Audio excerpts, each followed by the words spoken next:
जय गुरु। आज का पुरुषोत्तम चरितामृत का टॉपिक है जन्म दिव्य न होले जीवन दिव्य होय ना। और इसको ठाकुर जी कैसे इस धराधाम पे अवतरित हुए, कितनी तपस्या उनकी माँ को करना पड़ा था, एक माँ का क्या इम्पोर्टेंस है एक अच्छे सिविलाइजेशन की रचना के लिए, एक सुंदर सोसाइटी की रचना के लिए, ये सब हम लोगों को आज जानने को मिलेगा। किसके माध्यम से? ना पुरुषोत्तम चरितामृत, पुरुषोत्तम किताब पंचम अध्याय के मामले से। तो आगे बढ़ते हुए माँ मनमोहिनी देवी के विषय में उनका विवाह संपन्न होता है। उसके पश्चात ऋषि और सद्गुरु होते हैं अंतर्दृष्टा। भूत भविष्य और वर्तमान के गर्भ में क्या छिपा है वे बड़ी सुंदर रूप से बता सकते हैं। उस अंतर्भेदी दृष्टि से देखने के उपरांत उनके मुख से वाणी निकला करती है। उस दिन दया, परोपकार, सौहार्द, सेवा, प्रेम, उदार हृदया, तेजस्विनी, सत्यवादिनी, सदाचारिणी, पतिव्रता, सती, साध्वी, तपस्विनी मनमोहिनी देवी के भीतर उन्होंने क्या देखा था? माता कौशल्या महाभागा देवकी को देखा या सची देवी को कौन जाने। भूत भविष्य में विराजित शाश्वत मातृमूर्ति को ही तो न देखा था। वास्तव में माता मनमोहिनी देवी का के अनंत सद्गुणों सच्चरित्र में से कुछ चरित्रों के उल्लेख बड़े ही सुंदर रूप से किया है। परोपकार, सौहार्द, सेवा प्राण, दूसरे को सेवा देने के लिए निरंतर तत्पर, उदार हृदया, हमेशा परोपकारी, उदार, दयालु, कृपालु, तेजस्विनी, सत्यवादिनी, सर्वदा सत्य वचन बोलने वाली, सदाचारिणी, सदाचार के नियमों को पूर्ण रूप से भली भांति से जानकर उनको पालन करने वाली, पतिव्रता, सती, साध्वी, तपस्विनी मनमोहिनी देवी। ये सब माता के चरित्रों का ही एक श्रृंखला है, बहुत कम है। इसके सिवा भी अनंत उनमें चरित्र था, जिसके कारण स्वयं पुरुषोत्तम अवतरित हुए इस धरापृष्ठ पे उनके माध्यम से। आगे बढ़ते हुए जब से गुरुदेव ने मनमोहिनी देवी को नामकरण सुशीला माँ किया, तब से वह उन्हीं के समान दिव्य शक्ति संपन्न संतान कामना करने लगी। भाव, ठाकुर जी बोले हैं, भाव में ही विश्वास की गंभीरता। जिस प्रकार का भाव संचारित पूरे विश्व ब्रह्मांड में होगा, वास्तव में उसी प्रकार के स्पिरिट्स सोल को माएँ खींचने का ताकत रखती है। तो इसी से ही माता मनमोहिनी देवी भी कामना करने लगी कि उनके समक्ष उनके गुरु जैसा ही एक संतान उपस्थित हो। अंतर से नित्य इसी बात की पुकार उठने लगी।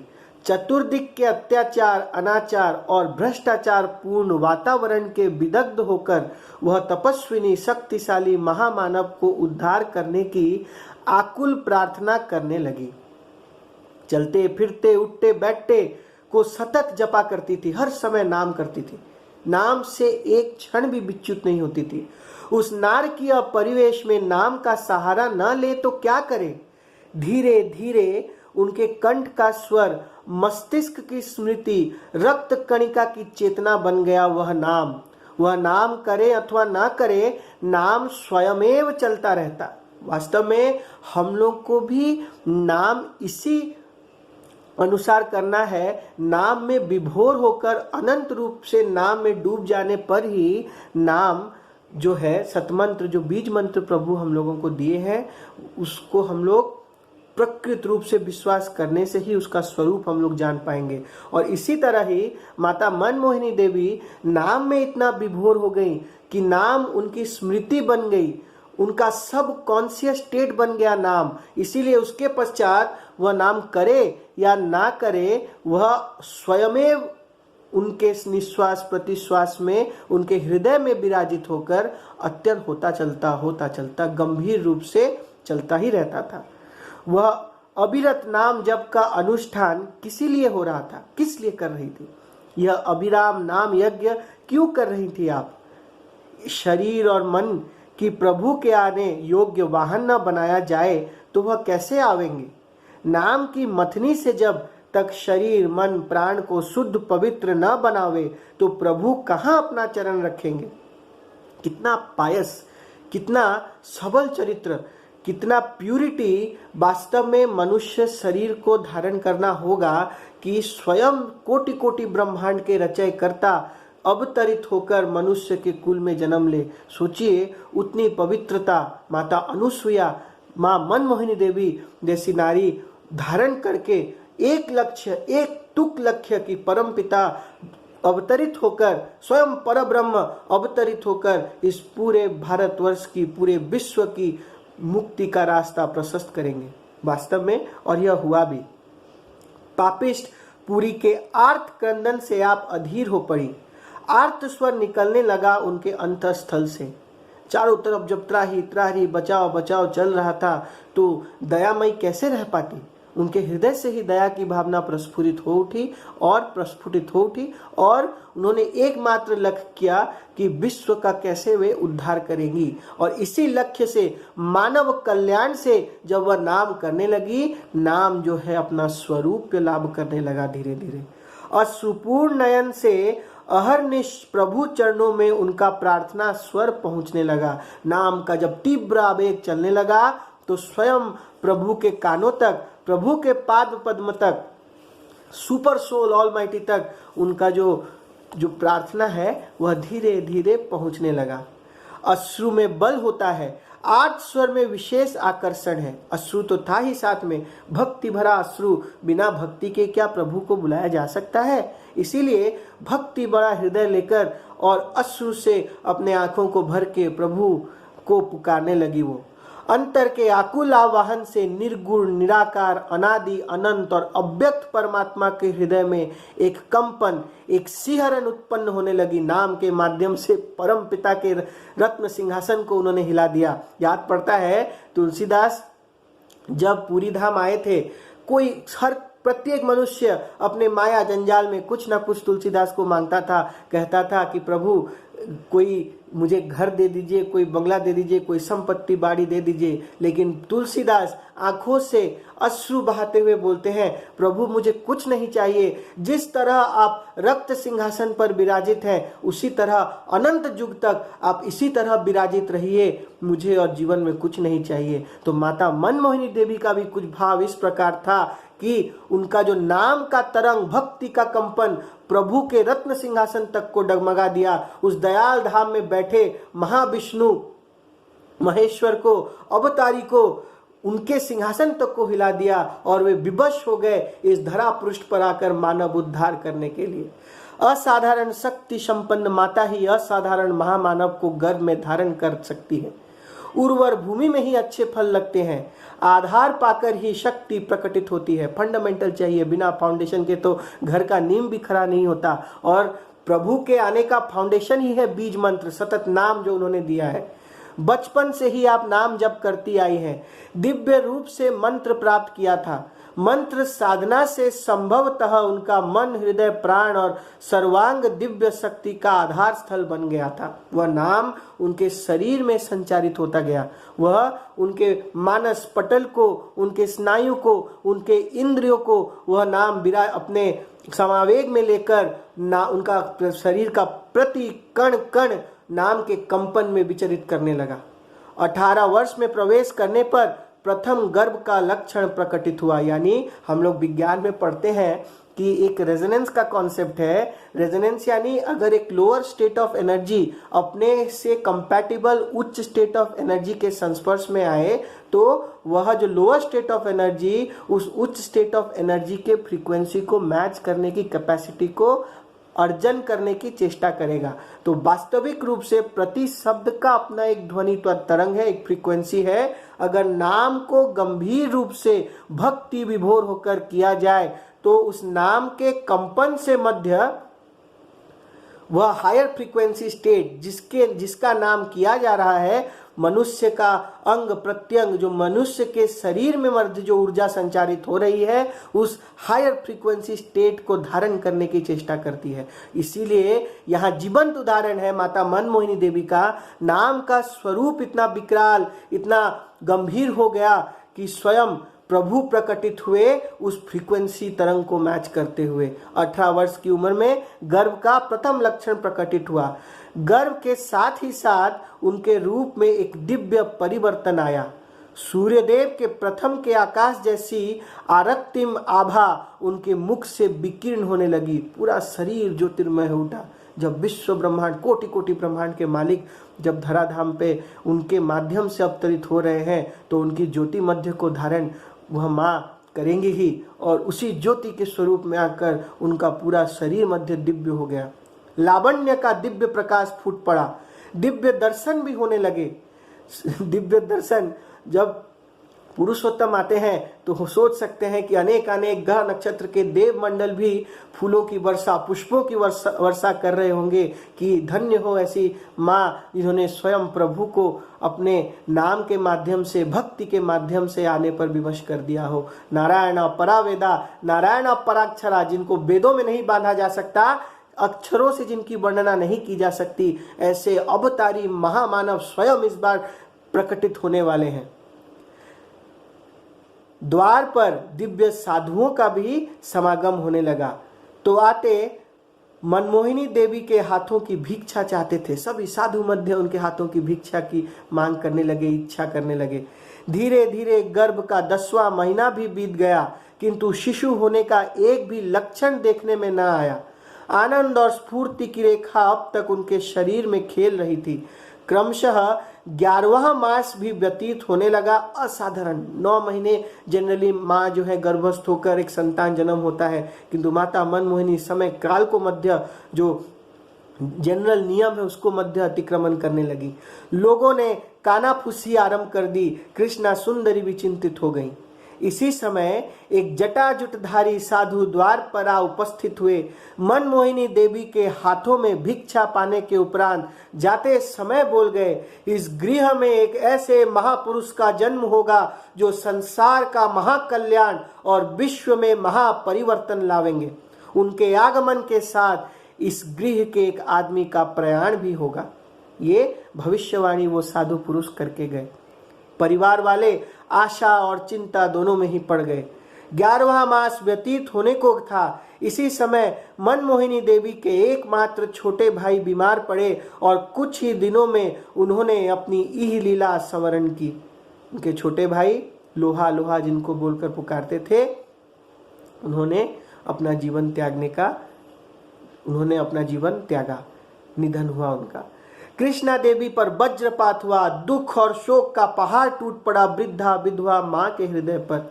माँ का हृदय बड़ा ही कोमल होता है। किसी को कष्ट हो ना हो, माँ जो है हमेशा अपने संतान संतति को लेकर चिंतावान रहती है। उसी तरह जो कृष्णा सुंदरी थी, उनका मन भी टूट सा गया था।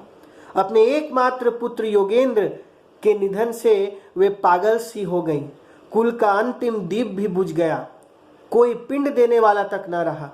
प्रिय भाई लोहा की मृत्यु से मनमोहिनी देवी को मूर्छा पर मूर्छा आने लगी। संज्ञा शून्य हो गई। फिर लोगों ने जल्दी जल्दी मुख पर जल का छींटा देना आरंभ किया और उन्हें होश में लाने के लिए भांति भांति की चेष्टाएं भी करने लगे। स्त्रियां कृष्णा सुंदरी को समझाने लगी, बहू ऐसा पागल बनने से कैसे चलेगा, कलेजे पर पत्थर बांधो, आसन्न प्रसवा से पुत्री की ओर देखकर धैर्य धारण करो। गर्भवती कन्या की इस अवस्था को देखकर कृष्णा सुंदरी ने अपने आप को संभाला, किंतु पुत्र की मृत्यु से उनकी कमर ही टूट गई। धीरे धीरे 12वां मास भी शेष प्राय, फिर भी संतान होने का कोई लक्षण नहीं। शुक्लाष्टमी भी आ पहुंची। अमंगल की आशंका से बेचैन होकर कृष्णा सुंदरी राधा गोविंद के द्वार पर पछाड़ खाकर क्रंदन करने लगी। प्रभु, कोई कुल पिंड में देने वाला भी तो नहीं रह गया। अब शेष में क्या मेरी अपगति होगी नाथ? दया करो दीन बंधो, मनमोहिनी की रक्षा करो। प्रभु के पास क्रंदन करने लगी कि रक्षा करो, कुल का एकमात्र दीपक बुझ गया, श्राद्ध पिंड मध्य कौन देगा? श्राद्ध पिंड भारतीय सभ्यता में एक बहुत ही विशेष एक कार्यक्रम है। मनुष्य के निधन के पश्चात, देह त्यागने के पश्चात, और माना जाता है कि श्राद्ध पिंड सही तरीके से करने पर पितृलोक में पितृ पुरुषों की आत्माओं को सही स्थान मिलता है और समय क्रम में समय अनुकूल होकर 3 जनरेशंस के पितृ पुरुष मध्य भी दूसरे जन्म को प्रवेश करते हैं। किंतु जहां पर श्राद्ध पिंड की गड़बड़ी मध्य होती है वहां पर क्या होता है, फैमिली ट्रेडिशन डिस्ट्रॉय होता है, और फैमिली ट्रेडिशन डिस्ट्रॉय होने पर उस घर में अनवांटेड प्रोजेनीज वर्ण संकर प्रतिलोम संतान जो है वो प्रवेश करने की आशंकाएं बढ़ जाती हैं। इसीलिए माँ चिंता करने लगी कि घर में एक भी श्राद्ध पिंड देने वाला कोई दीपक ना रहा तो प्रभु रक्षा करो, क्रंदन करने लगी स्वयं महामानव के पास। उनकी इस कातर पुकार को मुरलीधर ने सुना। शेष रात्रि में मनमोहिनी देवी सूतिका ग्रह में पहुंचाई गई। धाय तल पेट सहलाने लगी। बहन निकट बैठी बाट जोहने लगी। अन्यान्य स्त्रियां बाहर उसारे में बैठी उत्कंठा पूर्वक मार्ग जोहने। प्रसवकालीन वेदना और यंत्रणा का कोई भी लक्षण दिखाई नहीं देता। धीरे धीरे सब उगने लगे। प्रसव का कोई लक्षण ही नहीं था। उसके पश्चात सब बूढ़ होने लगे धीरे धीरे। भीतर बाहर सबकी आंखें बंद हो गई। प्रसूति भी नींद में विभोर हो पड़ी। अपेक्षारत सब स्त्रियों पर योग माया ने तंद्रा का राज विस्तार किया। योग माया स्वयं जो नींद की देवी हैं वो आकर सबको अपने बस में करती हैं और सब निद्रा में, गंभीर निद्रा में चले जाते हैं। याद पड़ता है जब भगवान श्री कृष्ण का भी मध्य जन्म हुआ था, अवतरित हुए थे, उस समय भी ऐसे ही कुछ माहौल बना था और सभी योग माया में चले गए थे। आसपास में जो सेना संपत्ति जेल में थे, दोनों पति पत्नी वासुदेव और उनकी माँ, और ऐसा ही कुछ परिवेश में प्रभु का जन्म होता है। और इस बार तो स्वयं अवतारी पुरुष जन्म ले रहे हैं। तो इस तरह फिर से वही एक लीला रचा उन्होंने, जिसमें सब कोई योग माया के तंद्रा के परिवेश में आकर के, आवेश में आकर निद्रा में, गंभीर निद्रा में चले गए। उधर अपना कृष्णा चंचल फेंक कर उषा सुंदरी ने मांग में सिंदूर भरना आरंभ किया। कितना सुंदर पंक्तियों से इस साहित्य को लिखा है, ठाकुर जी के आगमन को लिखा है। उषा सुंदरी जैसे एक नई नवेली दुल्हन के समान सजकर मांग में सिंदूर भर के, क्योंकि स्वयं सृष्टि के रचयिता, स्वयं जो एकमात्र पुरुष है, हम सब तो स्त्री हैं उनकी सेवा के लिए, वो जब आविर्भाव हो रहे हैं तो सब उनकी सेवा के लिए उपस्थित हैं। प्रियतम के शुभागमन के आनंद में उसका मुखड़ा रक्तिम हो उठा। सवेरे का जो सुंदर सूरज जो अपना सुंदर लाल वर्ण लेकर आगमन करता है, जैसे लगता है, कितना लुभावना सा लगता है। और प्रभु जब आविर्भाव हो रहे हो तो एक अलग ही वातावरण, अलग ही माहौल, स्वयं इस पूरे नक्षत्र मंडल में जितने देव देवी सब उपस्थित है, सब जैसे पृथ्वी पर आविर्भाव लिए हो कि स्वयं कोटि कोटि ब्रह्मांड के रचयिता स्वयं परब्रह्म जब अवतरित हो रहे हैं, उनकी सेवा के लिए, उस समय के लिए सब बेचैन होकर बैठे हुए हैं, प्रतीक्षा से बैठे हुए हैं कि कब वे आवेंगे और कब उनकी सेवा में सब प्रस्तुत होंगे। प्रसाधनरत सुंदरी उषा के हृदय से आनंद प्रश्वास वायु निकल पड़ी और सारे वातावरण पर अपना सुशीतल स्निग्धकारी प्रभाव विस्तरित करने लगी। उस प्रभात वायु के सुशीतल स्पर्श को पाकर नीड़ पर बैठे पक्षीगण कलरव गान गाने लगे। हर कोई उपस्थित है, उनके लिए वातावरण मध्य को पुष्प पक्षीगण चहक रहे हैं, सुंदर गान कर रहे हैं, कीर्तन का माहौल चल रहा है। और ऐसे परिवेश में सब एकटुक नजर लगा के बैठे हुए हैं कि कैसे प्रभु अवतरित होंगे। पक्षियों के स्वागत गान को सुनने के साथ घर घर से हरे राम की कर्ण प्रिय रागिनी गूंजने लगी। हरे राम कृष्ण कृष्ण हरे हरे, हरे राम राम राम हरे हरे। घर में वेद उच्चारण चल रहा है, भजन कीर्तन का समावेश बना हुआ है, स्वयं तो प्रभु अवतरित हो रहे हैं, ऐसा माहौल बनना ही था। नारायण पूजोत्सव के शुभ आगमन के कारण स्त्रियों ने नारायण का आलाप देना आरंभ किया। जगति में चतुर्दिक आनंद तरंग खेलने लगी नारायण पूजा की। इसी समय कृष्णा सुंदरी का समस्त ग्रह प्रांगण विद्युत प्रकाश से आलोकित हो गया। उसके प्रकाश से सबकी आंखें खुल गईं।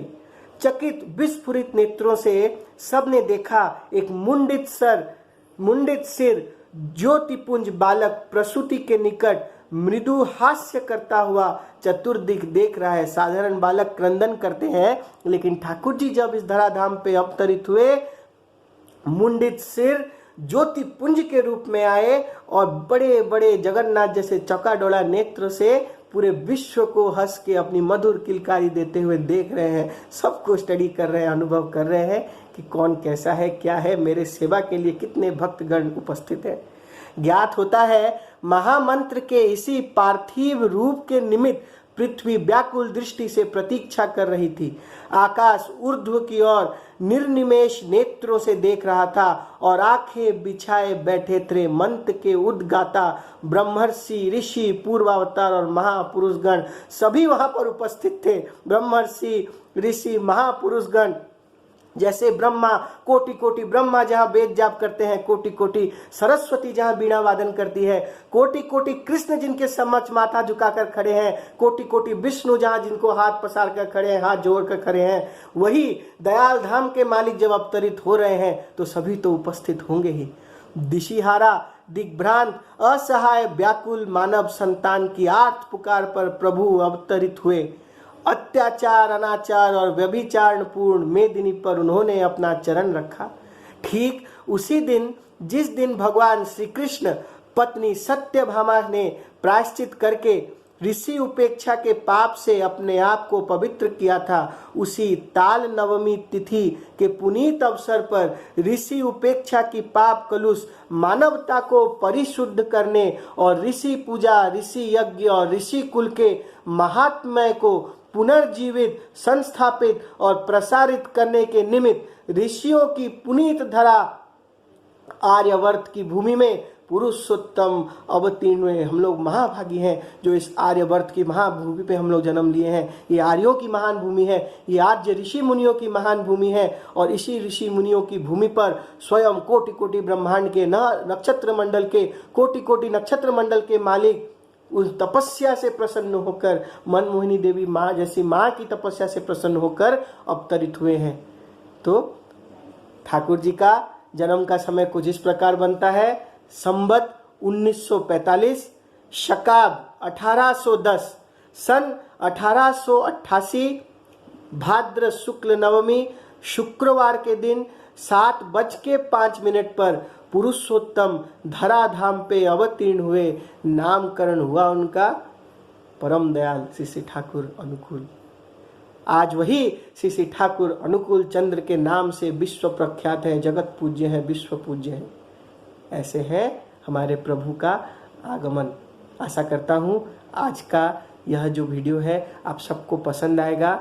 हमारे साथ ऐसे ही जुड़े रहिए। हम लोग धीरे धीरे ठाकुर जी के जन्म के से प्रारंभ करते हुए उनकी लीला को, उनकी वाणियों को जीवन काल में मैं प्रचेष्टा करूंगा आपके समक्ष सुंदर रूप से, पायस रूप से, पवित्र रूप से एज इट इज रखने की चेष्टा करूंगा। और मेरे इस कार्य में आप लोग भागी बनकर मुझे आशीर्वाद देकर मेरे इस कार्य मध्य को आशा करता हूँ सफल बनाएंगे। जय गुरु।